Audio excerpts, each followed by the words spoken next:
Bonjour les amis, vous n'y aurez pas échappé, tous les youtubeurs, tous les réseaux sociaux se sont emparés de ce drame. Je ne vais pas parler de faits divers parce que c'est un drame qui est récurrent, qui se répète en permanence, toujours, les mêmes causes produisant les mêmes effets. Voilà, l'invasion de notre territoire par des monstres qui sont le pur produit de la monstruosité première qu'est cette République. Voilà. Et l'incarnation de cette République, c'est évidemment actuellement Macron et sa clique, mais ça a commencé bien avant. Bon, alors, je veux parler évidemment du drame d'Annecy. Oui, bon, évidemment, le monstre qui a commis ces actes ne mérite pas d'être nourri en asile psychiatrique ou en prison. Il doit être exécuté, euh, il doit être éliminé physiquement. Bon. Mais c'est aussi le cas de tous les tenants de cette République qui ont causé, qui engendrent ces phénomènes récurrents qui se répètent et qui se répéteront à l'infini tant que nous maintiendrons au pouvoir des Macron et consorts. Le monstre premier, c'est Macron. Voilà. Et ses succubes, son gouvernement. Ces gens-là procèdent depuis Giscard d'Estaing, depuis avant même, à la destruction organisée, à l'inversion totale du bien commun, à la négation même du bien commun de la France et des nations occidentales d'une manière générale. Et ne croyez pas que les Russes, Chinois et autres Asiatiques échapperont à cela. Ils y viendront à cette destruction. Il y a un peu de résistance, un sursaut de résistance. Alors, j'entends encore des gens dire « Oui, Poutine, ce salaud !» Oui, bon. Croyez-vous que Macron soit moins salaud que Poutine? Je vous le pose la question. Bon, évidemment, vous allez me dire « Ah, mais nous ne sommes pas en dictature. » Si, si, si, si, nous y sommes. Nous sommes dans la dictature de l'inversion totale du bien commun. Le bien commun étant ce qui conduit une nation à un épanouissement spirituel et à la quête d'un but final spirituel, une relation à Dieu, au Créateur, ce qui n'est plus évidemment le cas de cette République, puisque l'intégralité de nos gouvernants, l'intégralité, je dis bien, quelle que soit l'odeur de leur parti politique, la couleur de leur parti politique, je préfère parler d'odeur parce que ces gens-là puent. Ils puent littéralement. Approcher un de ces hommes politiques, il en émane une odeur méphitique, de puanteur. Voilà, que même des déodorants surpuissants ne parviennent à masquer. Vous approchez un Sarkozy, ça pue. Vous approchez un Macron, ça pue le caca, littéralement. Voilà, ça pue. Et aucun de ces partis n'échappe à cette déchéance diabolique. Ils ont tous pactisé avec cette République est l'émanation du diable. Macron lui-même se veut être un mage satanique. Il se veut lui-même être inspiré par le diable dans ses paroles et propos. C'est son maître, il l'avoue, à mots couverts, dans son attitude, dans son comportement et avec des mots. Voilà.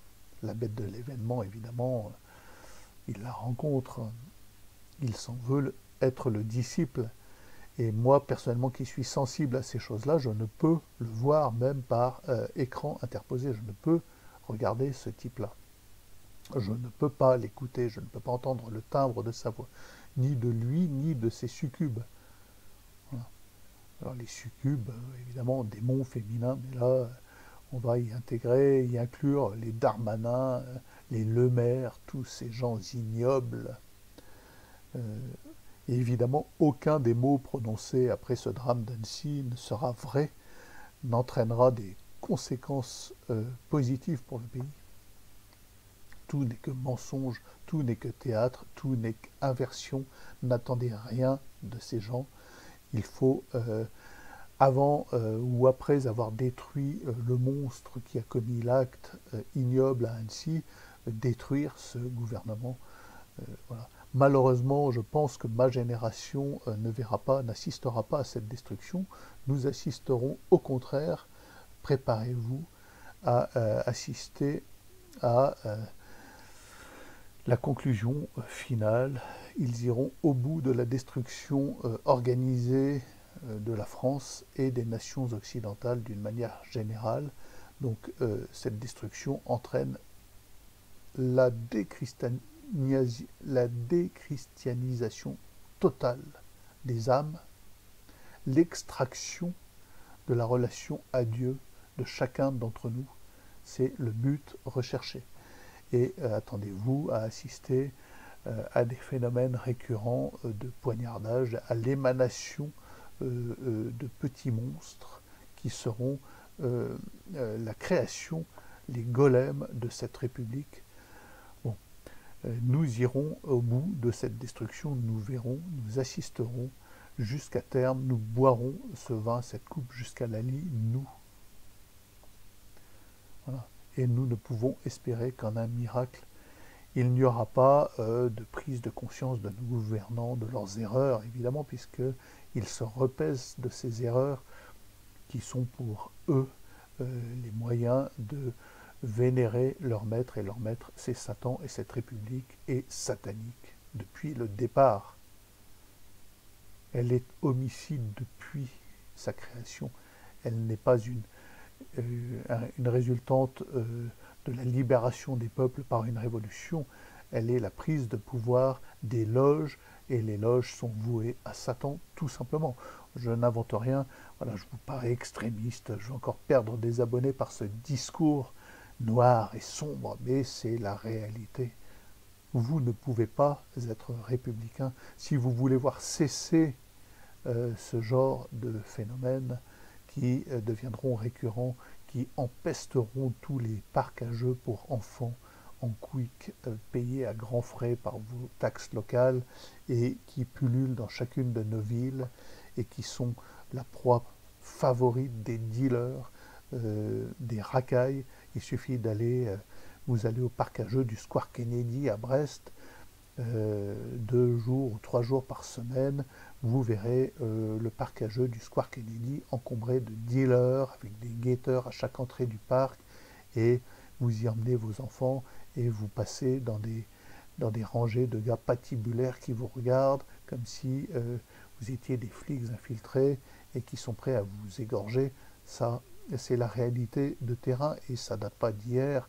Moi, j'ai un gamin qui a 19 ans, et quand il avait 1 an, dans le parc à jeux du Square Kennedy à Brest, je montrais les guetteurs à ma femme, je disais, tiens regarde, et il y avait des types assis sur des bancs, d'autres debout regardant, voilà, et vous n'étiez pas en sécurité, simple citoyen français, ça ne date pas d'hier.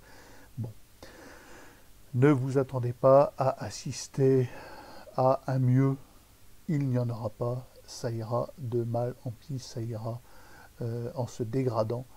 Cette situation, vous en verrez l'issue, et l'issue sera dramatique. Voilà.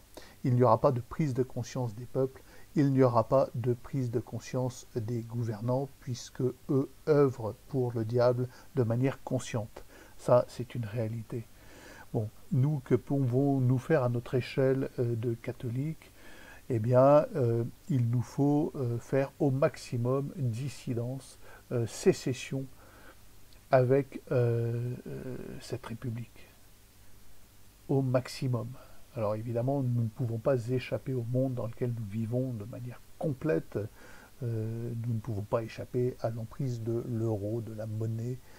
Nous sommes contraints à habiter quelque part, nous sommes contraints à payer des taxes, que ce soit la TVA ou même si, comme moi, vous êtes propriétaire d'une maison, des taxes foncières, des taxes d'habitation. Nous ne pouvons pas y échapper, nous devons rendre, j'allais dire à César, mais César était bien plus vertueux que nos gouvernants actuels. Nous devons rendre à César ce qui est à César, mais il y a possibilité, malgré tout, néanmoins, d'échapper à l'emprise de ces gens-là. Désinscrivez-vous des CAF, des ANPE, voilà. Trouvez des moyens alternatifs pour vivre. Organisons-nous de manière alternative. Voilà, moi, c'est déjà mon cas. Je vis de manière semi-alternative. Mon épouse, elle, non. Donc, voilà, je ne peux pas dire que je suis totalement libéré du carcan étatique. Mais personnellement, je n'ai aucun revenu autre que mes livres ou les bateaux sur lesquels j'irai naviguer à l'étranger. Mais ça, bon, c'est pas arrivé depuis un moment, parce que je ne cherche pas non plus. Je vends mes livres, je suis artiste, auteur indépendant, et nous avons actuellement 4 ruches, nous avons actuellement des poules, nous avons actuellement 800 mètres carrés de potager, une serre et de l'eau, une source privée. Nous essayons d'être le plus résilient possible, le plus autonome possible, le plus dissident possible au sens noble du terme, puisque nous ne pouvons, nous sommes en état de sécession avec cette République. Nous ne pouvons plus cautionner, faute de pouvoir la détruire, nous devons nous mettre en retrait de cette République, ne plus l'accepter. Elle est la source de ce qui arrive. Il n'y a rien qui soit vrai, qui émane d'elle, qui soit vrai dans la vérité, dans une quête de vérité. Rien, absolument rien. Vous en êtes tous conscients, vous, mes 1750 abonnés. Bon, c'est déjà un début. Je sais que il y a d'autres personnes dans cette prise de conscience, dans cet état de conscience en France. Voilà, nous devons nous réunir ensemble et organiser une révolution proprement silencieuse, une révolution qui soit une révolution vers le Christ. Nous tourner vers le Christ. La révolution, c'est se tourner vers l'opposé d'un système néfaste et dangereux pour les âmes. Bon.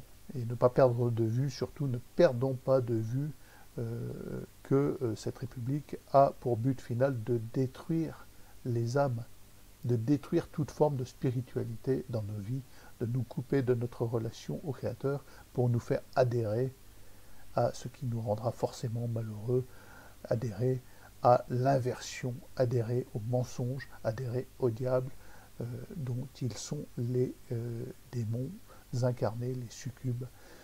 Voilà, Macron et consorts. Bon, ça ne date pas que Macron. Macron, lui, évidemment, c'est flagrant, ça se voit, et tant mieux, franchement, tant mieux. Voilà, il faut quand même que les choses s'accélèrent. Je pense qu'elles s'accélèrent actuellement. Il est évident que à tout point de vue, la France est en train de se détruire, de s'auto-détruire, de disparaître, de se dissoudre dans des méandres boueux et diaboliques. Et je pense que quand même beaucoup de gens, que ce soit d'un point de vue économique, social, sociétal, se rendent compte de l'état de déliquescence, de décomposition de la France. Voilà. Il faut qu'ils aillent au bout de leur démarche. Aucun parti, même un brave type comme Philippot, qui me paraît foncièrement honnête, ne viendra vous sauver. Ça n'arrivera pas de cette manière. C'est impossible. Impossible. Voilà. Alors moi, puisque je parle de Philippot, je le respecte profondément. Je trouve que son discours est vraiment honnête, mais il agit encore en politicien républicain. Il emploie les armes de la République, le vote, la démocratie et toutes ces fadaises qui nous ont entraînés là où nous sommes. Bon. Il faut se couper, se séparer définitivement de cette République, de cette démocratie, entre guillemets, où l'on vous donne l'illusion que vous possédez un pouvoir sur ces hommes politiques. Il n'en est rien. La preuve en est, vous pourrez taper dans les casseroles jusqu'à la fin de l'éternité et rien ne fera bouger ces monstres. Voilà. Le monstre actuel, c'est la République.